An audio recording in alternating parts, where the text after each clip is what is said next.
बोलिए माँ कात्यायनी की जय।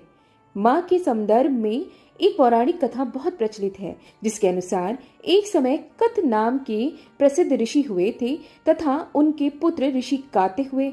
उन्हीं के नाम से प्रसिद्ध कात्य गोत्र से विश्व प्रसिद्ध ऋषि कात्यायन उत्पन्न हुए थे। देवी कात्यायनी जी देवताओं ऋषियों के संकटों को दूर करने के लिए महर्षि कात्यायन के आश्रम में उत्पन्न होती हैं। महर्षि कात्यायन जी ने देवी का पालन पोषण किया। जब महिषासुर नामक राक्षस का अत्याचार बहुत बढ़ गया, तब उसका विनाश करने के लिए ब्रह्मा, विष्णु और महेश ने अपने तेज और प्रताप का अंश देकर देवी को उत्पन्न किया था। ऋषि कात्यायन ने भगवती की कठिन तपस्या पूजा की, जिससे माता रानी कात्यायनी कहलाई। महर्षि कात्यायन जी की इच्छा थी कि भगवती उनके घर में पुत्री के रूप में जन्म ले।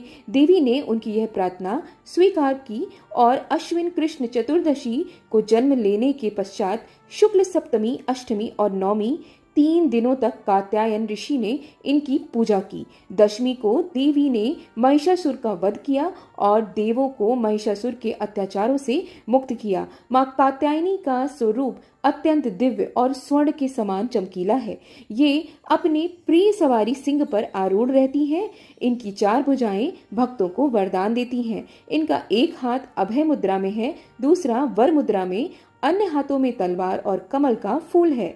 इनका गुण शोध कार्य है, इसीलिए इस वैज्ञानिक युग में कात्यायनी माँ का बहुत ज्यादा महत्व है।